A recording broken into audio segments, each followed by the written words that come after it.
میں ملک کا ایک ممتاز عالم دین جو ان دنوں آپ ہی کے شہر میں مقیم ہیں، آپ کے شہر کے قریب حضرت مولانا خلیل الرحمن سجاد نعمانی ندوی، میں ان سے درخواست کرتا ہوں کہ آپ کو مخاطب فرمائیں۔ حضرت مولانا خلیل الرحمن سجاد نعمانی۔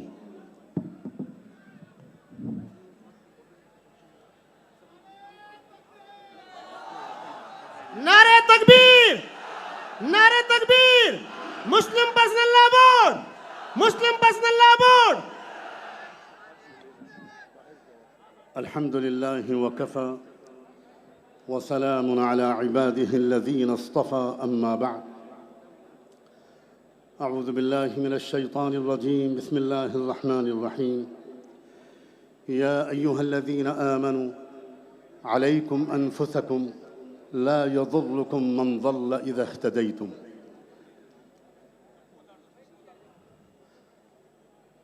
آزاد میدان میں مکمل آزادی کے حاصل کرنے کا عزم لے کر جمع ہونے والے قابل قدر مسلمانوں، اجلاس اپنے آخری موڑ پر ہے۔ ایک بات بہت صاف سمجھ کر جائیے کہ ہم نے اور ہمارے بزرگوں نے بہت سوچ سمجھ کر دو فیصلے کیے تھے۔ ایک تو یہ کہ ہم کو ہندوستان میں ہی رہنا ہے، اور دوسرا فیصلہ یہ کہ ہم کو رحمت دو عالم صلی اللہ علیہ وآلہ وسلم کی لائی ہوئی شریعت کے ایک ایک حکم پر عمل کر کے رہنا ہے۔ موقع تھا اس بات کا کہ ہمارے اکابرین اس ملک کو چھوڑ دینے کا فیصلہ کرتے۔ یہاں کے حالات بہت سخت تھے اور دوسرے ملکوں کی طرف سے ان کے لیے بلاوے بہت تھے۔ مجھے آج اس موقع پر سہارنپور کے اس مکان کے کچے گھر کے چبوترے کی یاد آ رہی ہے۔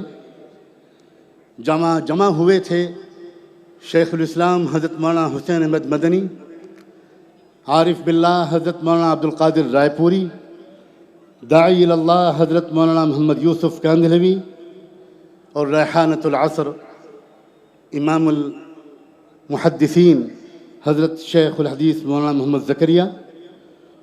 اور اس مشورے کا عنوان یہ تھا کہ کیا ہم کو ہندوستان میں ہی رہنا ہے یا پاکستان منتقل ہونا ہے۔ مجھے یقین ہے کہ اگر اس وقت جو بھی فیصلہ ہوتا اس فیصلے پر عمل کرنے کا عزم کرتے لاکھوں اور کروڑوں مسلمان۔ وہ خاص گھڑی تھی جس وقت ان میں کے بظاہر سب سے چھوٹے حضرت مولانا محمد یوسف صاحب رحمۃ اللہ علیہ نے اپنا یہ فیصلہ اپنے بڑوں کو سنایا کہ آپ حضرات اپنے بارے میں جو چاہیں فیصلہ کریں، میں تو اس ملک کو کفر اور ظلم کے ہاتھ میں چھوڑ کر جانے کو تیار نہیں ہوں۔ وہ مبارک گھڑی تھی جب فیصلہ کیا ان عظیم انسانوں نے کہ ہم کو اس ملک میں رہنا ہے، اس ملک کی خدمت کر کے رہنا ہے۔ اسلام ہماری بھی ضرورت ہے، دنیا میں بھی اور آخرت میں بھی، اور اسلام ہمارے ملک کی بھی ضرورت ہے۔ اسلام ہندوستانی برادری کی بھی ضرورت ہے۔ نعرہ تکبیر، نعرہ تکبیر، ہمارا اتحاد زندہ باد، ہمارا اتحاد، ہمارا اتحاد، مسلم پرسنل بورڈ، مسلم پرسنل بورڈ، مسلم پرسنل بورڈ۔ صحیح ہے کہ ہمارے سامنے بہت رکاوٹیں کھڑی کی جا رہی ہیں، صحیح ہے کہ بہت سازشیں ہو رہی ہیں، لیکن خدا کے پراسرار غیبی نظام کے اس راز کو بھی سمجھنے کی کوشش کیجیے کہ اگر یہ سازشیں نہ ہوتی تو یہ حسین منظر بھی آج ہم کو دیکھنے کو نہ ملتا۔ عسیٰ ان تکرہوا شیئا وہو خیر لکم وعسیٰ ان تحبوا شیئا وہو شر لکم۔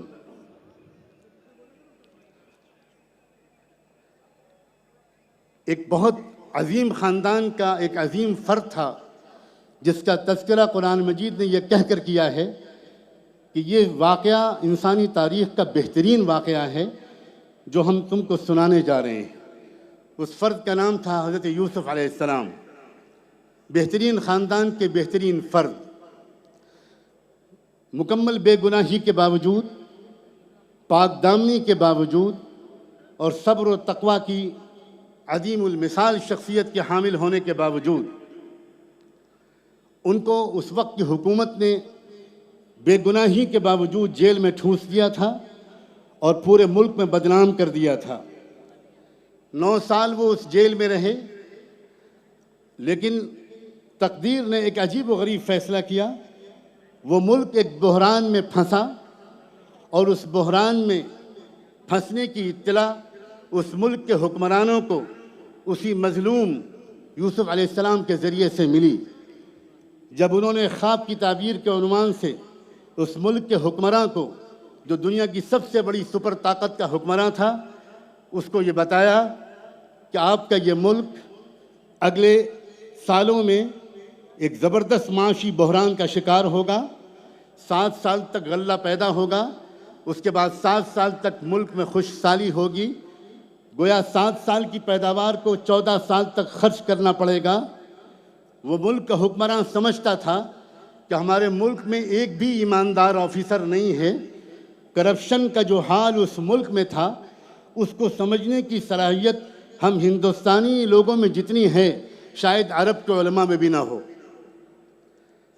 چنانچہ یوسف علیہ السلام نے جب یہ بتایا کہ تمہارا ملک اس بحران میں پھنسے گا تو اس کے بچنے کی ترکیب بھی بتائی، اور اس بادشاہ نے 1 منٹ میں فیصلہ کیا، ہمارے پاس اس وقت اس ملک کو بچانے کا اور کوئی راستہ نہیں ہے سوائے اس کے کہ اے یوسف، جو کچھ ظلم ہم نے تم پر کیا ہے اسے معاف کرو اور بھول جاؤ، اور تم خود اس ملک کو بحران سے بچانے کے لیے اپنی خدمات پیش کرو۔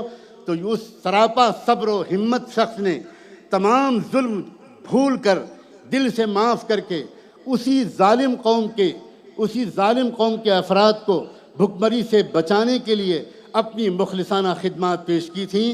اے ہندوستان کے مسلمانوں، میں ان تمام اکابر علماء کی موجودگی میں یہ کہنا چاہتا ہوں کہ آج آپ صرف دفاعی اور احتجاجی مزاج لے کر جانے کے بجائے یہ عزم و حوصلہ لے کر جائیں کہ جو کرپشن، جو عریانیت، جو بے حیائی، جو درندگی، جو حیوانیت اس ملک پر چھا گئی ہے، 3 سال کے بچوں کو مارا جا رہا ہے، ریپ کیا جا رہا ہے، لوٹا مارا جا رہا ہے، کسی ماں بہن کی عزت محفوظ نہیں ہے، کسی بوڑھے کو اس کے گھر میں عزت و وقار ملنا مشکل ہو رہا ہے، اور عجیب و غریب خطرات آگے چلے آ رہے ہیں۔ اس ملک کو کوئی حکومت نہیں بچا پائے گی، مسجد اور مدرسے میں تربیت پانے والے تقوی اور صبر کے اوصاف سے لیس مسلمان بچا پائیں گے۔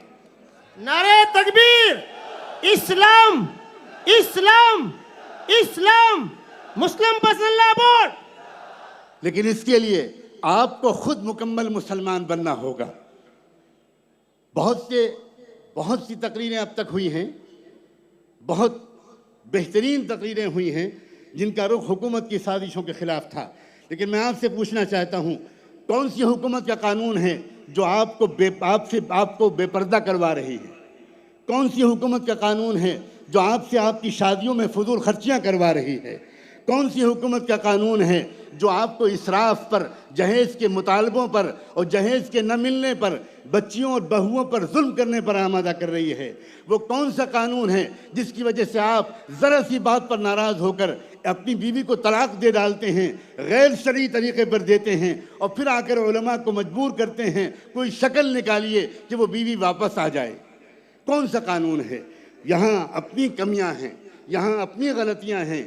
یہ آل انڈیا مسلم پرسنل لا بورڈ کو یہ جو قبولیت حاصل ہے، یہ جو اعتبار و اعتماد حاصل ہے، اس کی وجہ یہ ہے کہ یہ دونوں محاذوں پر بھرپور جد و جہد کرنے کے لیے برپا کیا گیا تھا، اور آج بھی جو اس کی قیادت ہے، میرے استادوں کے استاد اور ایک مخدوم ترین گھرانے کے مخدوم فرد حضرت مولانا سید محمد رابع ندوی، ان کی کڑھن بھی یہی ہے، ان کا درد بھی یہی ہے کہ مسلم پرسنل لا بورڈ کو یہ جو جامعیت حاصل ہے، ایک طرف وہ حکومت کو مخاطب کرتا ہے، عدالتوں میں کوششیں کرتا ہے، صحافت کے میدان میں اپنے نقطہ نظر کو پیش کرتا ہے، اسی میدان میں حضرت مولانا ابوالحسن علی ندوی نے میری آنکھوں کے سامنے یہ بات کہی تھی کہ ہم حکومت سے کہیں گے 1 بار 2 بار اور 3 بار، لیکن ہم آپ سے کہیں گے 10 بار 100 بار 1000 بار، اور ہم آپ کے گریبان پکڑیں گے۔